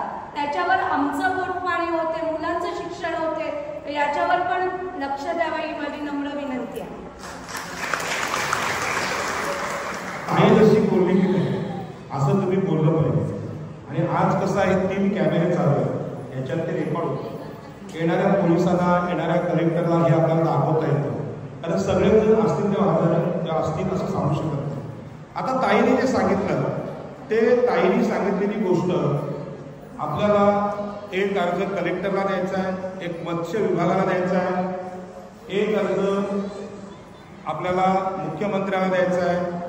आणि हे अर्ज देऊन, पुरावे देऊन जेव्हापासून नुकसान सुरू झालं आहे ते नुकसान किती झालं याचा आकडा द्यायला, दिवसाला किती नुकसान झालं, नुसतंच मोगम द्यायचं नाही, आम्हाला द्या, किती द्या हे पण सांगायचं. ताईने कसं 15 लाखाचा आकडा काढला तसा आकडा काढून द्या, पुरावे द्या, तुम्हाला 100% नुकसान भरपाई भेटेल. सरकार देत नसेल तर न्यायालयात लढून आम्ही मिळू, कारण न्यायालयाने हा कायदा मंजूर केलेला आहे 2013चा. त्यामुळे कोणाची भीक मागत आम्ही नाही, कोणाची आम्हाला रुपयाची गरज नाही. त्यामुळे तुम्ही मात्र कष्ट घेतले पाहिजे, जिथे जिथे जायला पाहिजे तिथे गेलं पाहिजे. ही तरुणांची टीम आहे, यांना मी सांगितलं एक ऑफिस सुरू करा कुठेतरी, एक कपाट, एक ऑफिस, आणि आपली ग्रामपंचायत आहेतच, ते कार्यालय आहेतच. जे काय असेल त्याला एक दाखला सरपंचांचा ठेवा लागतो, कारण ग्रामपंचायतचा पुरावा, स्थानिक स्वराज्य संस्थेचा पुरावा सगळ्यात महत्त्वाचा. आणखी कोणाला काय शंका आहे? मावशी काय तुला विचारायचं? पहिल्यांदा आपल्या गावातल्या सर्व ग्रामस्थांचा मी आभार मानते, कारण मला बोलायची संधी यांच्यामुळेच भेटलेली आहे. माझे मिस्टर वाढलेला 2.5 वर्ष झालेले आहेत, आमचे पाण्याचे टँकर आहेत, पण आज माझ्या मुलाचं पण शिक्षण नाही झालेलं. तो असा म्हणजे कॉन्ट्रॅक्ट बेसमध्ये काय 8-9 हजार रुपयावर नोकरी करते, कारण त्याला करायचं आहे. आणि मग माझे जे पाण्याचे टँकर आहेत, मी आज लेडीज असून मी आपल्या सगळ्यांना माहिती आहे का इथं आपल्या जे धक्का बांधलेला आहे तिथं पुरुष किती आणि महिला किती असतात ते. तर माझी फक्त एकच अपेक्षा आहे, जे आमचं पोट भरण्याचं साधन माझ्या मिस्टरांनी ठेवलेलं आहे. तर मी आता ते लेडीज असून मी त्या बोटीमध्ये 20 फुटाचा पाईप मी आत बोटीत जाऊन असं बरंच 2.5 वर्ष काम केलेलं आहे. लेडीजचं काम नाही, पण माझ्या पोटाच्यासाठी मला करायला लागलेलं आहे. तर माझी आता जेटी बांधते, आता माझं 3 महिने टँकर बंद आहे. मला आता 3-4 महिने झाले, मला काहीच हे नाही, म्हणजे तरी मी असे डबे वगैरे बनवून मी आपलं घर चालवत असते, मुलाचा थोडासा पगार, पण ह्याच्यात काही होत नाही. पण माझा टँकर आता लावणार होते आपल्या जेटीला, तर आपल्याच म्हणजे समाजातल्या माणसांनी 14,000 रुपयाला एक टँकर म्हणजे पाण्याचा द्यायचा केला आम्हाला. ते हे जे आहेत लोक, साहेब लोक, ते 2,000 रुपये देणार होते. तर 1400 रुपयाला काय आमचा हे होत नाही टँकरचं. आणि त्या मुलाच म्हणजे मला काहीच हे नाही उत्पन्न की मी असंच काय बारीक सारीक काम करत असते. आणि माझा टँकर तिथं लावण्यासाठी मी प्रयत्न पण केलेला आहे, बरेच लोकांना भेटलं तर तुम्ही पण त्याच्यावर लक्ष देऊन, माझंच असं नाही, जे कोणाचं काय असेल ते तुम्ही लक्ष देऊन याच्यात नोंद घ्यावी. निर्मला विनायक नागपूर. ताईने अतिशय भारत सोडून भारतासाठी, कारण महिला लागतात कोणाला काय वाटेल असं त्यांना वाटतं, पण तिने धाडस केलं ते. तर पाण्याचे टँकर सुद्धा तिथे लागू शकतात. आणि मगाशी बोलताना माझं राहिलं की ह्या प्रकल्पामध्ये कोणाकोणाला नुकसान भरपाई मिळते. फक्त मच्छी विकणाऱ्या महिलांना तर मिळतेच, मच्छीमारी करणाऱ्यांना मिळतेच, पण बर्फवाला असेल, बोट दुरुस्त करणारा असेल, अगदी तिथे वडापाव मिळतो 15, त्याला सुद्धा नुकसान भरपाई मिळणार आहे. त्यांनी न लाजता या सगळ्या तरुणांकडे आलं पाहिजे. आणखी कोणाला विचारायचं आहे? आणखी कोणाला विचारायचं आहे? हे टँकरचं ताई आहे ना, ते तुम्ही सिडकोला पण पत्र द्या, आणि सरपंच साहेब त्याचे नेते आहेत, त्यांना मी सांगू इच्छितो, ताई ऑलरेडी आपण ती स्कीम तीच केलेली आहे की जो माणूस स्थानिक इथला आहे त्याचा कोणताही धंदा असू दे, टँकरचा असू दे किंवा कोणताही असू दे, जो कोणताही काम निघेल तिथं, जर माझ्या ग्रामपंचायतीला कोणताही तरुण जो करणारा असेल आणि करणार असेल तर तो बाहेरच्याला दिला असेल ना, तर तिथं आपला सर्वांचा विरोध राहील. इथं काम हा फक्त इथला स्थानिक माणूसच करतो. ते भले आपला टँकर असू दे, आणि ते तुम्हाला माहिती आहे, तुम्ही गेला असेल कंपनीत, त्यांनी रेट असे तोडलेत ना. आता बाहेरसाठी जर 2,000 असेल तर ते सांगतात की आम्हाला 900 रुपयाने टाका, 800 रुपयाने आम्हाला रेट आलाय. पण याच्या पुढं तसं नाही होणार. रेट घेऊन आपण बसणार, माझा टँकर हा तुम्ही बोला 1400 नाही, आपण रेट ठरवणार, तो कंपनीला देणार, या भावाने तू टाक. आणि एवढा मी सांगते का बाहेरचा कोणता इथं टँकर चालणार नाही किंवा कोणतीही गाडी जो असेल ते आपल्या विभागातलाच पोरगा काम कर कोणताही असू दे, मग ती कॅन्टीन असू दे, मेस असू दे. 107 114 महिला बचत गट माझ्या विभागात ते पण रजिस्ट्रेशन का कॅन्टीनचं काम माझ्या इथल्या महिला आज मुंबईला जाऊ दे, ठाण्याला जाऊ दे, इथल्या जेवण करायला जातात. ते इथं कॅन्टीनचं दुकान टाकू शकत नाही, धंदा करू शकत नाही, मेस चालू शकतात. एवढ्या म्हणजे आपण तर उदरनिर्वाह करा आणि बिंदास आहेत. आमच्या विभागातल्या महिला एवढ्या फक्त शांत आहेत, कधी बोलायला कोणाला प्रश्नच विचारला नाही. त्याच्यामुळे आज आमच्यावर पाले आहे. बोलायचं झालं तर आज दादा पाहिजे साहेब बोलले की विचारायला शिकायला पाहिजे, आपण प्रश्न विचारायला शिकायला पाहिजे. भले ती ग्रामपंचायत असू दे, पंचायत समिती असू दे, तुम्ही प्रश्नच नाही लोकांना विचारले, तुम्ही ज्यांना आपण निवडून देते त्यांना प्रश्न विचारायला शिका, तर ते तुमचे कामं करतील.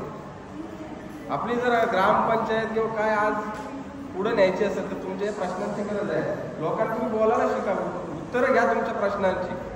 हीच नाही आता कंपनी आलं म्हणून आपण जागृत झालोय, त्या निमित्ताने तरी आता पुढे जाऊया आपण. आणि 100% मेस असू दे किंवा कोणताही काम असू दे, 100% पोरं आपलीच पोरं करणार, आपल्याच महिला करणार.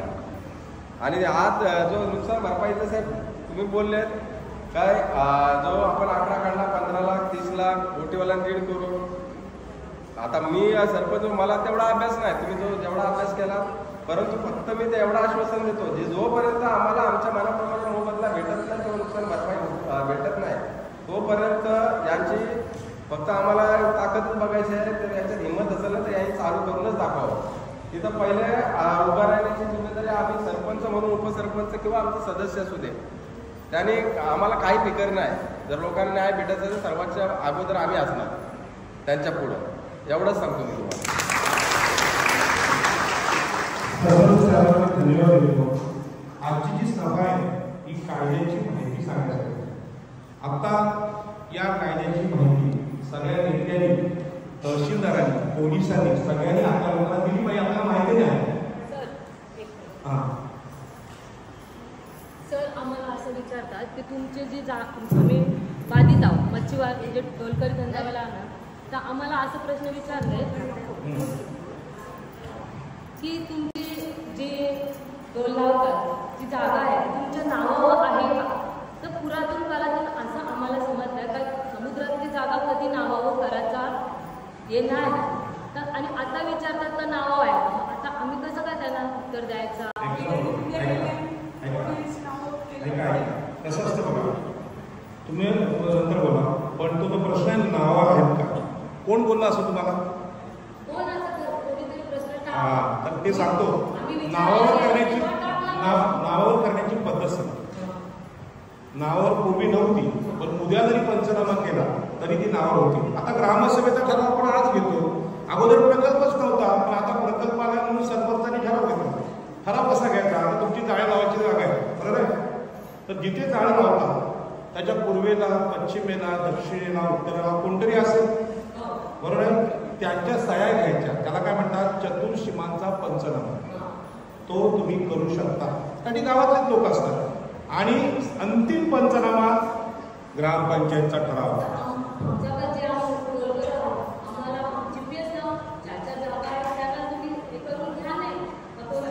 हे बघा आई एक सांगतो, हा कायदेशीर संघर्ष आहे, तुम्हाला ते देणार नाही. तुम्हाला आता ह्या महिला पण का बघा, कधी कधी काय असतं, आता ह्या 4 महिला आहेत, 1 2 3 4 माहिती काढली तर त्यांचा पक्ष वेगवेगळा असतो. कधी कधी ते एकामेकींशी बोलत नाहीत, काय वाद असतात. पण आता ह्या न्यायासाठी चौघींना एकत्र यावं लागेल.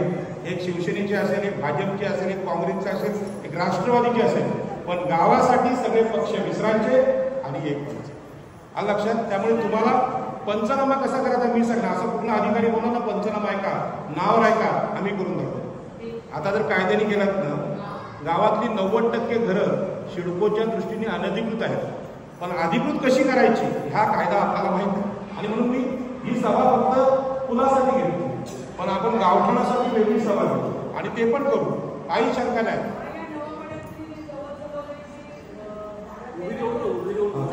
तिच्याकडे द्या, ताईकडे द्या. सगळी जे बाधित आहेत आता आमचा बोटला बुडला म्हणून आम्ही ती जागा भाड्याने दिली. आम्हाला वर्षाला भाडं येते म्हणून ते आमची म्हणून ते आमची जागा चालू आहे. म्हणजे ते आमच्या हक्काचे आहे. आमच्या पिढ्याने पिढ्या गेल्या त्याच्याने. म्हणून यांना कोणलाच अधिकार नाही. आमची जागा आणि आमचा बोलाचा अधिकार नाही कोणलाच नाही. ते आम्ही कष्ट करतो ते आमचीच आहे. काही तुमचा अधिकार तुम्हाला मिळेल पण तो कागदावर आपल्याला दाखवावा लागेल पुरावा. आणि आमच्या मुलखाड्यातच नाही सांग एवढी माणसं बसली ना त्यांना पण पाहिजे. काय असं माझाच आहे मी बोललं नाही सगळ्यांना पाहिजे. आता बघा सरपंच 17-18 पदाचं नेतृत्व करतात. जर जमलं आपल्याला शक्य झालं सरपंचांना मी विनंती करेन या गावात अशी ग्रामसभा झाली जिथे जिथे बाधित लोक असेल तिथे सभा लावा आणि तुम्ही सभा घ्या. मला वाटलं तर मला बोलवा पण लोकांना कायदा सांगा. म्हणजे कायदा माहीत नसल्यामुळे काय होतं लोकांना वाटतं काय कोणीतरी नेता देतोय का किंवा कोणाचं ते पैसे स्वतःचे आहेत का. हे पैसे आपलेच आहेत. हा जो पैसा आहे 3,000 कोटी याचा प्रकल्पाचा हा कुठल्याही नेत्याचा नाही. तो आपल्या देशातला टॅक्स आहे की नाही त्याचा पैसा आपण टॅक्स भरून त्याचा आपलेच पैसे आहेत. त्यामुळे लादायचं काही कारण नाही. आणि डोक्यात कुणी आणू नये की आम्ही या लोकांवर कृपा करतो अजिबात नाही. आपला अधिकार आहे त्याच्यावर. आणखी कोणाला बोलायचं कोणाचा गैरसमज करू नको कारण लोकांना तुम्ही सांगा नाही सगळ्यांना हक्काचा आहे पाहिजे. बघा आपल्याला मुलकांड असू दे जालवाला असू दे कालवावाला असू दे आसवाला असू दे पागवाला असू दे. बघा मला मी ॲज अ सरपंच म्हणून ग्रामपंचायत सांजेचा प्रत्येक हा इथला व्यक्ती हा याच्यापासून बाधित होणार आहे. जसं आपण मागे एक विषय मांडला जेव्हा तिकडून नंबर येईल एखादा भरलेला तेव्हा तो विचारणार नाही प्रकल्प बाधित असं काय. एखाद्या ठोकात असला तो विचारणार नाही. म्हणून बघा ज्याला त्याला ज्याच्या त्याच्याप्रमाणे न्याय मोबदला हा मिळवण्यासाठी ग्रामपंचायत कटिबद्ध आहे. या नावापाडा असू दे कासवला असू दे कोंढरी याच्या अगोदर पण मी सांगितलं किंवा करंजापाडा असू दे मुलेकडं असू दे. माझा प्रत्येक व्यक्ती त्याची इथं बाधित होणार आहे. जसा हा समुद्रातून दादा बोल समुद्रातून चाललाय तसा तो जमिनीवरून पण चाललाय. म्हणून हा प्रत्येक त्याच्यात नंतर आपल्या आदिवासी बांधव आहे जसे त्यांनी जो डोंगर राखलाय त्याचं संरक्षण केलं आहे त्यांना पण आपल्या बाजूला सरता नाही येणार. हा प्रत्येक घटक मी म्हणून सर्वांना सांगतोय याच्यात सर्वांनी मनातून काढा काही या जालवाल्यांना करतात किंवा आसूवाल्यांना पागवाल्यांना नाही. हा प्रत्येक व्यक्तीसाठी प्रत्येक घरासाठी वाटतोय. माझा प्रयत्न एवढा राहील की माझ्या ग्रामपंचायत सांजेमध्ये प्रत्येक घराला कंपल्सेशन मिळाला प्रत्येक घराला याचा मला प्रयत्न. आणखी कोणाला काही शंका विचारा पटकन. बोलावं म्हणून सांगतो की त्या मामाने ते कालव्याचा विषय काढला नाही. मुंबईमधून पुण्यात काढला नव्हता कालव्याचा विषय. तर असे काही जुने विषय आहेत ते लोकांना माहीत नसतात म्हणजे बोलता येत नाही. आता लोकांनी काय केलं लोक न बोलल्यामुळे काही ठिकाणी आता वाशीचा ब्रिज झाला 980 कोटींचा ब्रिज होतो. तिथे नुकसान भरपाई दिली 50,000 25,000 30,000. जेव्हा आपण कायद्याने भांडायला गेलो तेव्हा मी ते सांगितलं की 80 लाखाची बोट आहे आणि नुकसान भरपाई 80,000. तर ते चुकीचं होतं कारण लोक बोलले नाही. आता तुम्ही बोलला तर उद्या या ब्रिजचा खर्च पण वाढू शकतो. 3,000 कोटींचा 5,000 कोटी होईल. कारण ज्यांनी टेंडर काढलं त्यांना माहीत नाही की मच्छीमारांना काहीतरी द्यावं लागेल. आजची ग्रामसभा झाली याच्या बातम्या उद्या सगळ्या पेपरला आले पाहिजेत आणि त्याला सांगितलं पाहिजे की 2013च्या कायद्याने आम्हाला जोपर्यंत नुकसान भरपाई पुनर्वसन सरकारी प्रमाणपत्र म्हणजे प्रकल्पग्रस्तांचे मिळत नाही 50% विकास कामात वाटा भेटत नाही तोपर्यंत हा प्रोजेक्ट आम्ही होऊ देणार नाही. अशा प्रकारची बातमी पेपरला छापून आली पाहिजे. फक्त तुम्हाला मी एवढीच विनंती करेन हे जे पेपरवाले असतात आता हे यूट्यूबवाले आहेत त्यांना पण पोट आहे म्हणजे त्यांना काय नाही काहीतरी द्यावं. हे आता आपल्या गावातल्याच नाही पण मोठे पत्रकार असतात त्यांना काय नाही काहीतरी मानधन द्यावं लागतं.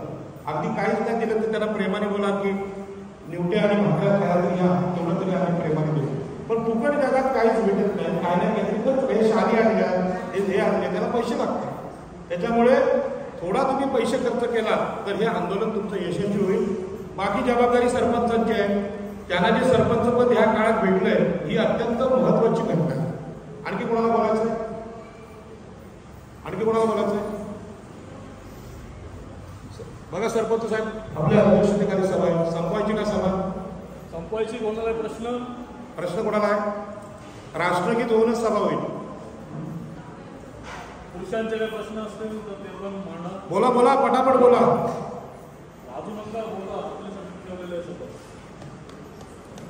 कोणाचे आहे प्रश्न आहे ना कोणाचे प्रश्न? संपवायची मग सभा. कोणाला बोलायचं आहे का?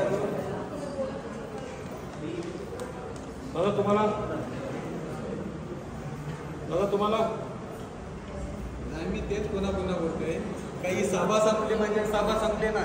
आपला लढा असाच चालू ठेवा, जेणेकरून आपला लढा सक्सेसफुल झाला पाहिजे. प्रत्येकाला मोबदला, ज्याचं ज्याचं नुकसान झालंय त्याला नुकसान मिळालं पाहिजे.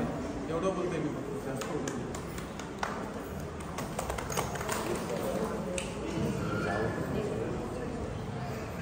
आज आपल्याला इथं मार्गदर्शन देण्यासाठी सामाजिक कार्यकर्ते आपले श्री राजाराम पाटील साहेब इथं उपस्थित राहिले आणि योग्य प्रकारे आपल्याला 2013चा काय कायदा आहे, त्याच्यातल्या काय घटना आहेत त्या आपल्याला सविस्तर समजावून सांगितल्या. आणि साहेब तुम्हाला सांगू इच्छितो की जो हा खर्च आहे महिलांनी, तो प्रत्येक महिन्याने पैसे काढून साहेब सभा आयोजित केली. यातच मोठी गोष्ट आहे. तरी पण जोरात टाळ्या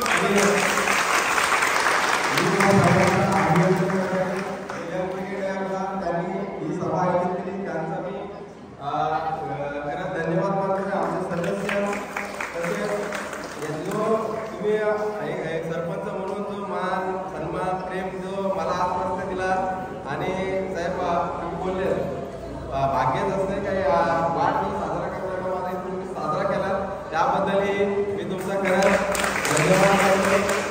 तर आज सभेला सर्व गावाकडा ग्रामस्थांच्या महिला सर्वांचं आभार की तुम्ही या सभेला उपस्थित राहा आणि सर्वांचं मला क्रेडिट दिलं की तुम्ही सभा आयोजित केली की यंग पिढी तुम्ही पुढे चाललात. तर माझं असं म्हणणं असेल की यंग पिढी आम्ही पुढे चाललोय ते म्हणजे आम्ही स्वतःचा विचार करतो, सर्वांचा विचार करतो. आणि जसं आम्ही आता पुढे पडलोय तसा गावातल्या प्रत्येक तरुण मुलाला माझा एक मागणं असेल, एक याचिका असेल की तुम्ही पण आम्हाला सहभागी व्हा आणि आम्हाला पाठिंबा म्हणण्यापेक्षा आमच्या पुढे तुम्ही उभं राहा, आम्ही तुमच्या पाठीवर अशी माझी विनंती असेल. आणि सर्वांचे एकदा मनपूर्वक आभार आणि धन्यवाद.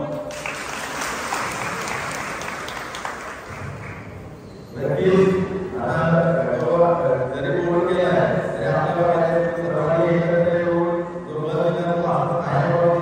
आणि ही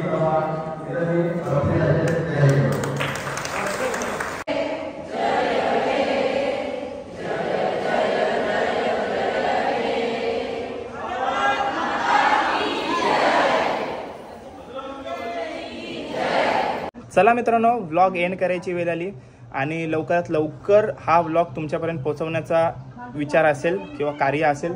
कारण का हे मेसेज किंवा हा जी ग्रामसभा ठरवली होती ती सर्वांपर्यंत पोहोचली पाहिजे. प्रत्येक करंजा चांजा ग्रामपंचायतच्या हर एक व्यक्तीपर्यंत ही व्हिडिओ पोहोचवली पाहिजे आणि तुम्ही पोहोचवण्याचं कार्य कंप्लीट करा. आम्ही यूट्यूबर्सनी सर्व चांगल्यातलं चांगला दाखवण्याचा प्रयत्न केला. सर्व काय कायदे वगैरे कसे आहेत आणि आपलं नुकसान कुठं आहे, आपला फायदा कुठं आहे, ते सर्व काही या व्हिडिओ थ्रू दाखवण्याचा प्रयत्न केला. आणि सर्व साहेबांनी वगैरे सांगितलं आहे का हे फक्त नवापाडाच्या मर्यादित नाही, प्रत्येक पाड्यातून प्रत्येक गावकऱ्याने अशा सभा केल्या पाहिजे. प्रत्येक जण पुढे आला पाहिजे आणि अशा सभा भरवल्या पाहिजे. तरच आपली पावर दिसेल किंवा जनजागृती होईल आणि आपल्याला आपला हक्क बजावता येईल किंवा आपल्याला आपल्या मागण्या पूर्ण होतील.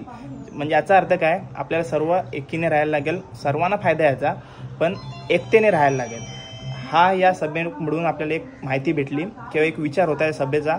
काय जनजागृती जास्तीत जास्त जेवढी करता येईल तेवढी तुम्ही करा आणि ही व्हिडिओ जास्तीत जास्त शेअर करा आणि गाववाल्यांनी जास्तीत जास्त व्हिडिओ बघण्याचा प्रयत्न करा. सर्व काय समजेल तुम्हाला या व्हिडिओमार्फत. आणि विषय असा आहे की जनजागृती महत्त्वाची आहे, एकता महत्त्वाची आहे. कारण का तुम्हाला ब्लॉगमध्ये समजलं कसं आपल्याला येडे बनवतात. आपण सामान्य माणसं, आपण याच्यावर लक्ष घालत नाही, पण आपल्याला कसं येडे बनवण्याचं कार्य सुरू असते. तर यंदा असं काय चालणार नाही. एकीने राहा, अशा सभा भरवा, ग्रामसभा भरवा आणि सर्व सहकार्य करा या अशा सभ्यांसाठी आणि जास्तीत जास्त संख्येने उपस्थित राहा, तरच काहीतरी होईल. नाहीतर आपल्याला येडच बनवतील. इतके वर्ष सर्वांना येडं बनवलं, आता आपल्याला पण येडं बनवतील. तर ठीक आहे, ब्लॉग एंड करूया. ब्लॉग कसा वाटला आणि तुमचे काय व्ह्यूज असतील किंवा तुमचे काय विचार असतील तर कमेंट बॉक्समध्ये तुम्ही मांडलेत तरी चालेल किंवा पुढच्या येणाऱ्या सभेमध्ये मी ते विचार मांडीन तुमच्या वतीने. तर ठीक आहे, चला ब्लॉग एंड करूया. बाय बाय, काळजी घ्या. जय अग्रिकोली.